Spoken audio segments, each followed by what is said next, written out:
So it's 0-1 now. Make it 1-1. Another pitcher's pitch to the batters. The batters in St. Brendan seem to have very good eyes tonight. And that's all hitting coach.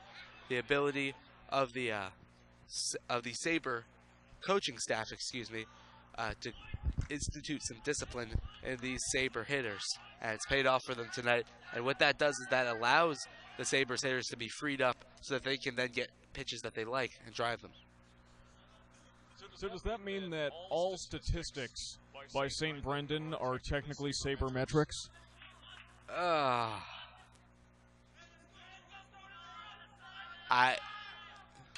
Well done, is all I can say. That one is just foul. It's gonna take me 4 or 5 hours to get over that one.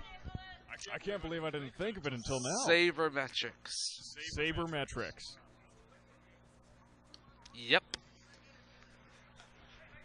So you can say to that, yep. Yeah. Sabermetrics. Well done. Sabermetrics. Well done. A tip of the cap to you, Sam Gale fans. Metaphorically, we're not wearing hats right now. Away from Clyde! Loses control altogether! Rolls all the way towards us, and the runner advances to second, almost went to third. A lack of communication from Clyde's North Broward peers. Well, that's the worst feeling in the world when you are a catcher and you know that the ball is behind you. You just don't know where, and there's a runner on base.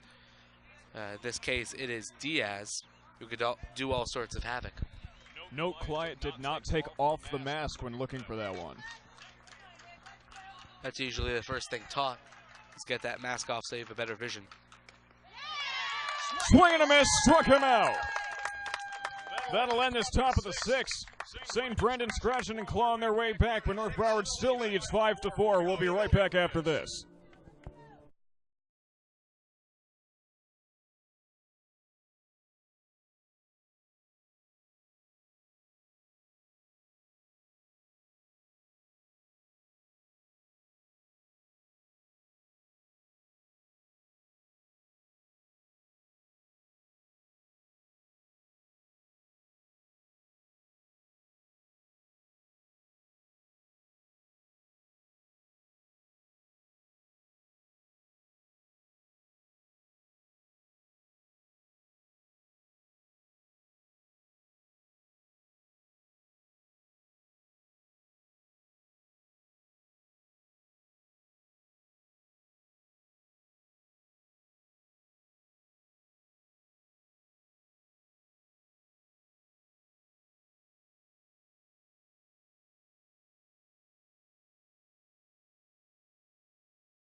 Hello again, ladies and gentlemen. It's time for the bottom of the sixth. North Broward leading 5-4. Dusty Snyder, once the pitcher, now just looking to bring some extra run support to keep North Broward in the lead.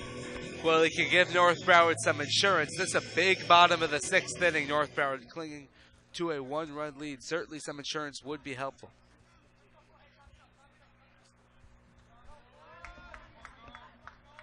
I believe the pitcher is still Garrido. As Snyder swings and misses. Yes, indeed, it is Garrido, number 28.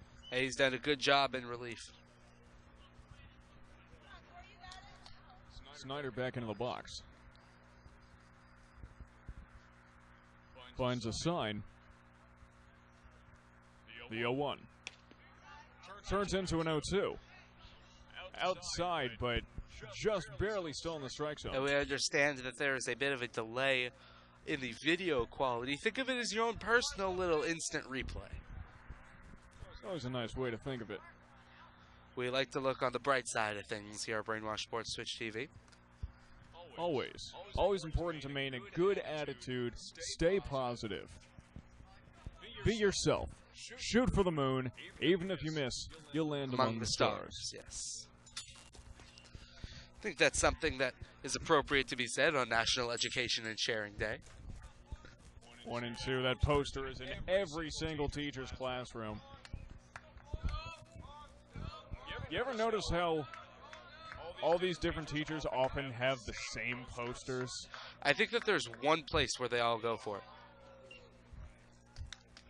Snyder strikes out, bringing up Marsh. The correct answer, and I'm very disappointed in our viewership that nobody, and Sam's going to announce the next batter.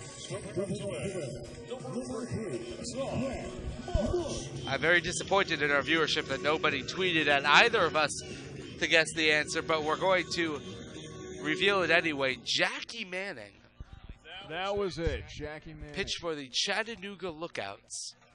And in a exhibition game against the New York Yankees, struck out Babe Ruth and Lou Gehrig, as that one's popped up. Marsh hits one, and it drops in center field. He's going to have himself a nice single. Sets up Xavier Edwards nicely.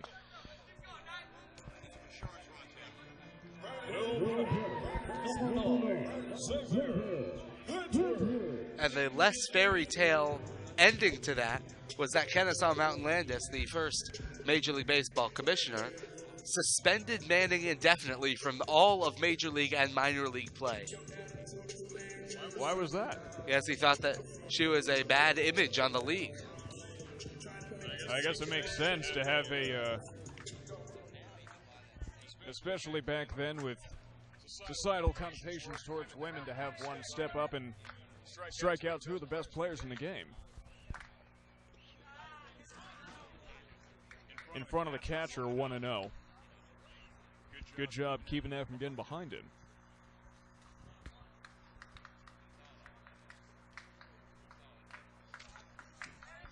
Edwards, 2 for 2 so far tonight with a walk. So we're in the 4th time up through the Eagle lineup. Here's a pitch. That's high, 2-0. Interesting note, there's nothing in the Major League Baseball rulebook that says that women cannot play in baseball. I think by the year 2040, 2050, we'll see somebody, Sam. You think we'll see I one? think so. That'll be interesting. I remember reading about, I believe, a 16-year-old prospect who was being looked at by a lot of Major League clubs. It will happen at some point. Maybe not the first girl to get to the minors, but it will happen. And Edwards rips one to deep right center field, going back, caught at the wall. Unfortunately, Marsh did not have the chance to tag up, as I think, like all of us, thought that one was going to be a solid base knock. And now there's going to be a mound visit here. We'll find some music to play. Let's go with this one. Excellent decision, Sam. Excellent decision. Thank you. I don't know. Looks like we got a new pitcher coming. It does. So we will step aside. North Broward. We'll be right back with more information on who it is. North Broward leading. You want to segue out of this? Go one, for Ben? it. No, I said, did you want to? No, you can. Okay, well, North Broward still leading 5-4. We'll be right back with more information as to who this new pitcher is. Right after this, thank you for sticking around. Brainwash Sports, Twitch TV.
As we suspected, we have a new pitcher. It is number 42, Gabriel Gonzalez. 42 retired all throughout Major League Baseball, not at the high school level. Gonzalez is a lefty sidearm pitcher. Certainly brought in for the lefty presence of Zach Goberville. Very dangerous hitter. Goes to the breaking ball, gets away from the catcher, and Edwards sprints to second base. Sorry, that's not Edwards, that is Ty Marsh. But regardless, both of them similar speed.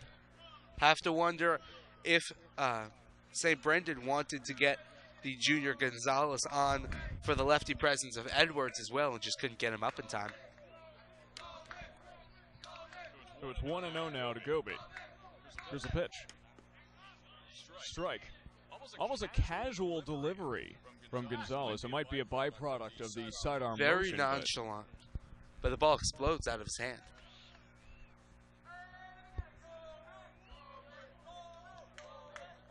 Goberville stares down the pitcher, and here it comes. Low, 2-1. There's certainly a big difference between his fastball and his off-speed stuff. I think that's also a product of the sidearm delivery and the nonchalance of his delivery. It allows for a greater contrast. So it's 2-1 now to Goberville.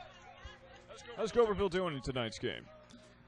He is 1 for 3 with that base hit in that big third inning, which has propelled North Broward to the lead. Here's a pitch.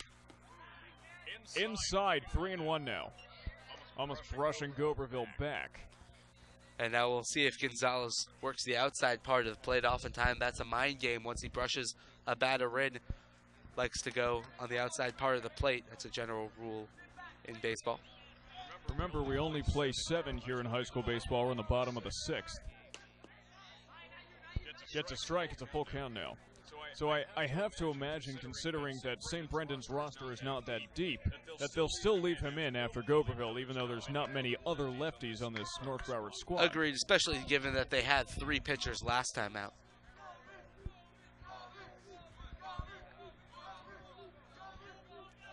Full count, 2 outs, runner on second. The fateful pitch. Fouled off.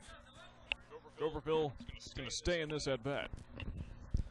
Doesn't look like Ty Marsh will be in motion. If he was on first base, then he would most definitely be running, but on second base, certainly don't want to have to risk it. North Broward's dugout coming alive. Always good to see. That's Raul Kennard leading the chant, the senior, getting his team active. Swing and a miss, and that's going to end the inning. Goberville not very happy about it, but that's the way the cookie crumbles. We'll be right back with possibly the final half inning of the game, the top of the 7th. Don't go anywhere.